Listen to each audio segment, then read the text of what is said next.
Bienvenue sur Clapotis et bienvenue dans cet épisode consacré à la pièce Juste la fin du monde de Jean-Luc Lagarce, pièce faisant partie de l'objet d'études sur le théâtre du XVIIe au XXIe siècle et dont le parcours associé est crise familiale, crise personnelle. Alors petite précision avant de rentrer dans le vif du sujet pour tous nos lycéens, tous les éléments que nous allons voir ensemble peuvent constituer des points, des arguments que vous allez pouvoir exploiter dans les dissertations possibles proposées pour l'épreuve écrite, mais tous ces éléments-là peuvent aussi constituer des points que vous allez pouvoir intégrer dans votre présentation lors de votre lecture linéaire pour l'épreuve orale.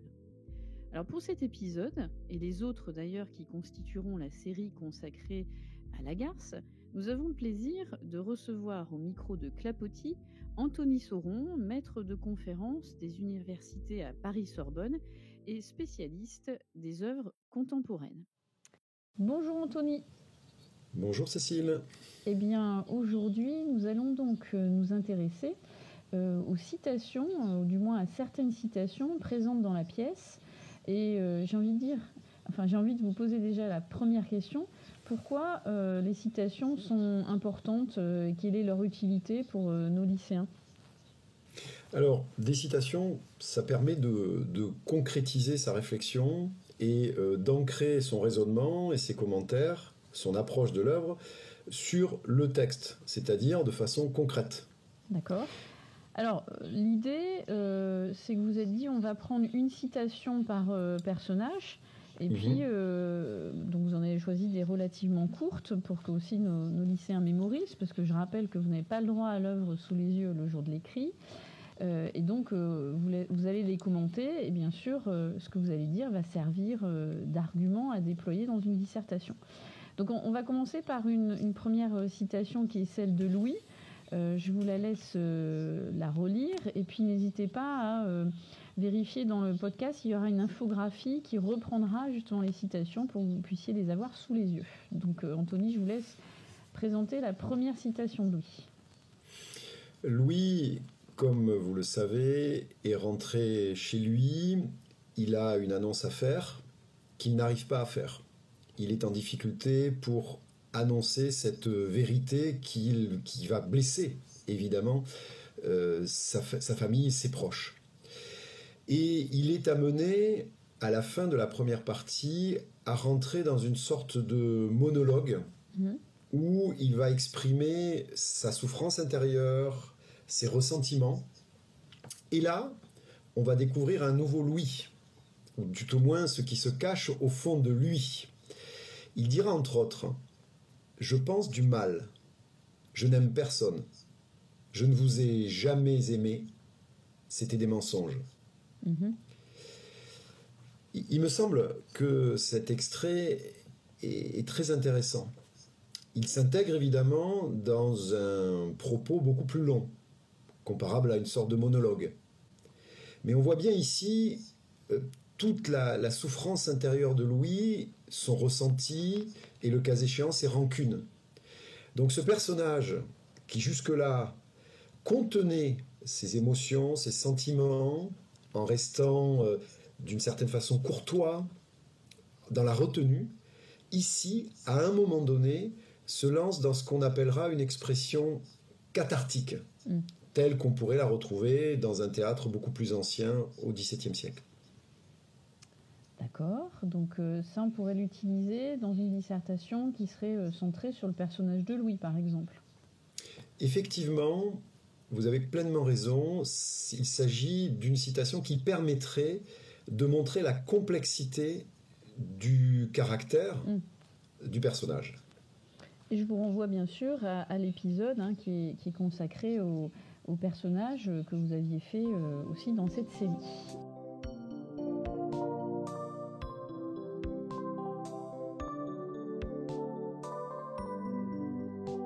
Alors si on enchaîne avec une citation relative au personnage de Suzanne. Alors Suzanne, comme vous le savez aussi, c'est la sœur cadette de Louis et on voit bien dès le début de la pièce qu'elle est en admiration devant son frère mais qu'elle lui reproche, d'abord de façon très indirecte, sa longue absence. Or, à un moment donné, elle fait référence au courrier, aux courtes lettres que Louis a eu l'habitude de leur envoyer pendant son absence. Or, elle a une phrase très intéressante sur la spécificité de ces lettres. Ces petits mots, les phrases elliptiques, ces petits mots, ils sont toujours écrits au dos des cartes postales. Comme vous le voyez, il s'agit bien d'une citation courte, relativement facile à retenir, mais qui pour moi a un double intérêt. Suzanne est en train effectivement de faire le reproche à son frère d'avoir écrit, disons, des lettres minimalistes, très courtes. Mais en même temps, cet adjectif elliptique pourrait être appliqué à toutes les phrases, à toutes les répliques que l'on trouve dans cette pièce. Par conséquent, il s'agit à la fois d'une critique d'un personnage à l'encontre d'un autre personnage, mais il s'agit peut-être aussi, de la part du dramaturge, d'une réflexion sur les spécificités de sa propre écriture théâtrale. Est-ce qu'on pourrait dire que la marque de fabrique de l'écriture de Lagarce, c'est vraiment ce style elliptique ? Oui, exactement, Cécile. Je dirais elliptique et minimaliste. Vous remarquerez d'ailleurs que dans la phrase de Suzanne, la phrase « ces petits mots, ils sont toujours écrits au dos des cartes », on attendrait l'adjectif qualificatif sur la même ligne. Or, comme tout le temps chez Lagarce, nous avons une sorte de rejet de l'adjectif qualificatif. Comme si les mots étaient toujours en suspension. Ouais. Hein ?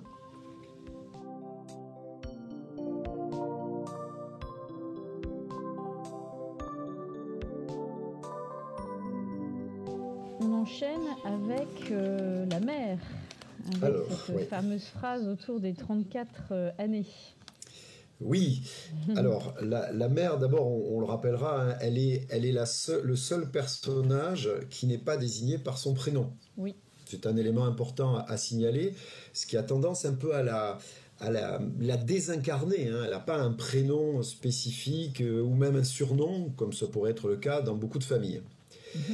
La phrase ici est intéressante parce qu'elle traduit le trouble de cette mère dont on sent qu'elle est à la fois dans la réalité du retour de son fils et à la fois dans une forme d'irréalité. On ne sait pas très bien où elle en est du point de vue de ses souvenirs, de sa mémoire, dans la mesure où elle les évoque par bribes, de façon fragmentée. Ici, elle se réfère à l'âge de Louis et donc au fait qu'elle est mère depuis 34 années. 34 années. Pour moi aussi, cela fait 34 années. Je ne me rends pas compte. C'est beaucoup de temps. Il y a dans cette citation, pour moi, plusieurs intérêts. Et notamment en vue d'une réflexion dans le cadre d'une dissertation. On a pu dire dans des podcasts précédents que la pièce de Lagarce était difficile à identifier. Elle a un côté tragique, un côté absurde. Mais là, ici, on a l'impression qu'on est un peu dans une situation presque comique par cette question particulièrement inattendue. C'est beaucoup de temps. Ouais. Donc on est presque dans une sorte de comédie et le spectateur peut être amené à sourire comme nous avons pu le faire nous-mêmes au moment où j'ai cité ce texte. Est-ce qu'il y a un traitement du temps spécial justement chez Lagarce ? Est-ce qu'on peut parler de temps élastique sans faire d'allusion ? Oui, effectivement, le traitement de temps est très complexe chez Lagarce. Une parenthèse, oui. Ici nous avons un renseignement précis sur l'âge de Louis, mais connaissons-nous l'âge de Catherine, de Suzanne, précisément. Donc déjà, on voit que c'est un peu flou. et qu'effectivement c'est très élastique. On a beaucoup de mal à se saisir du temps en tant que structure chronologique précise. On a même l'impression à certains moments dans la pièce qu'on change un peu de temporalité. Avec les souvenirs et puis le fait que le personnage Louis aille dans l'avenir, c'est-à-dire qu'il se projette par exemple dans sa mort. Donc on ne sait plus à certains moments très bien où on en est. Donc la citation de la mère pourrait servir dans une dissertation où effectivement on mettrait en évidence la singularité de la pièce, ne serait-ce que par le traitement du temps, le fait que voilà, on a une grande part d'inconnu, nous en tant que spectateurs. Exactement, et je dirais en plus que le rapport au temps est lié au rapport à la mémoire. Voilà. Et la question, ce serait de savoir si la mère n'a pas une forme d'amnésie partielle. Elle va cibler des souvenirs, on se rappelle des dimanches qu'elle évoque, mais tout ça est très fragmenté. Elle a toujours besoin qu'on la rassure un peu sur sa mémoire. Oui. Donc là, nous avons peut-être une forme de déficit lié à la mémoire et qui est lié sans doute aussi au traumatisme du départ de son fils et de la perte de son mari.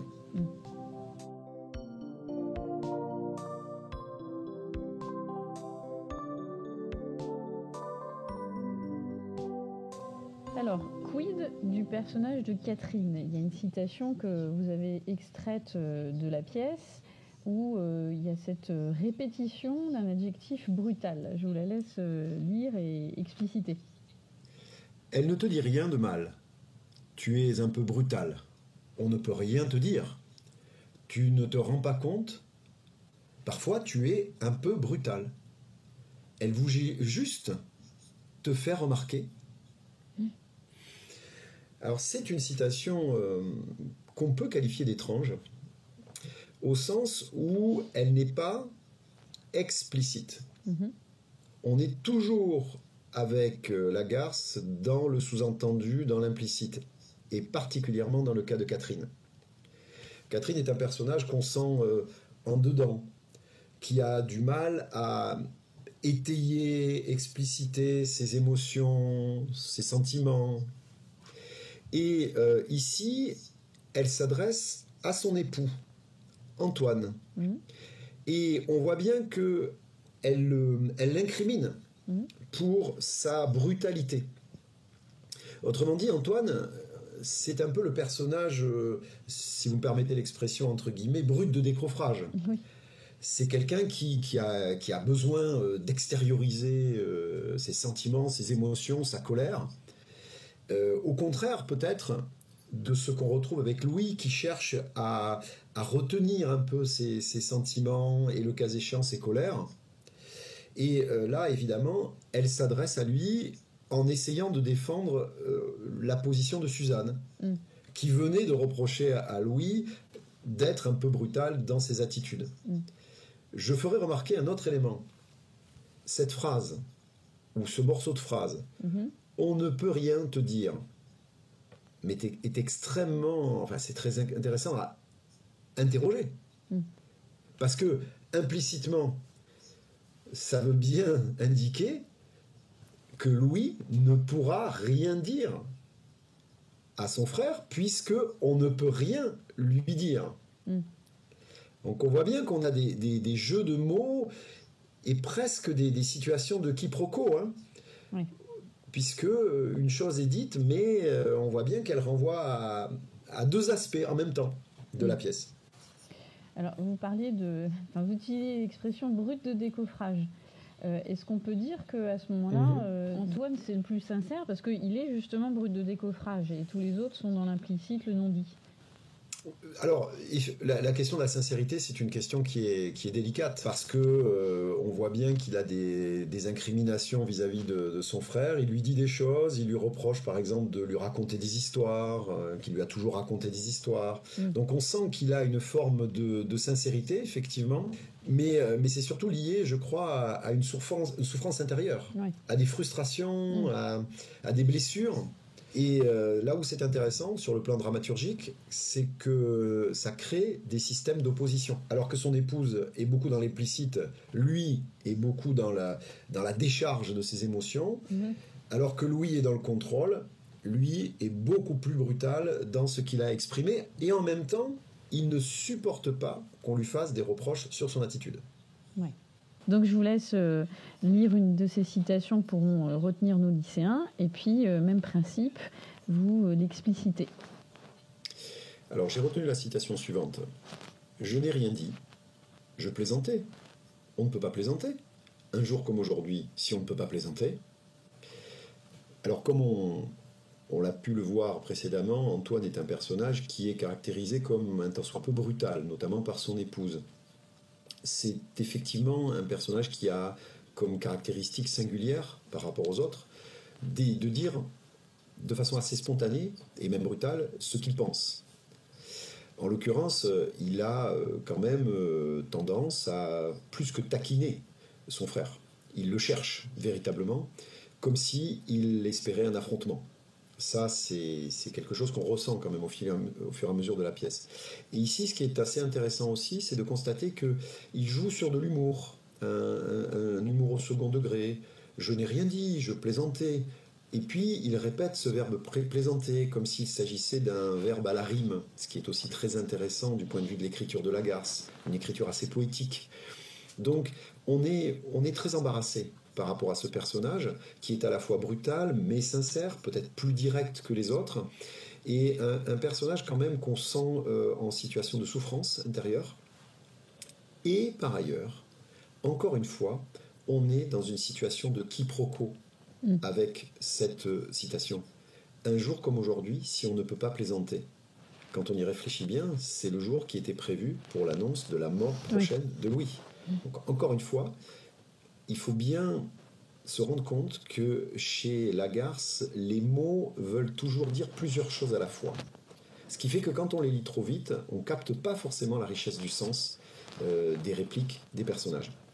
Donc ça nécessite de la part du spectateur-lecteur de décoder en permanence ou de comprendre le sens caché. Je crois que c'est ça, et ça suppose, à mon avis, quand on n'est que lecteur, de relire plusieurs fois les répliques, et surtout essayer de les mettre à haute voix, en essayant de se dire comment moi je dirais cette réplique en fonction de l'idée que j'ai du personnage. Là on voit bien que ça fonctionne ce que je suis en train de dire, parce que Antoine peut dans sa réplique accentuer ou pas son humour. Donc on joue on est à la lisière entre le dramatique et le comique. Et cette phrase, me semble-t-il, est très symptomatique.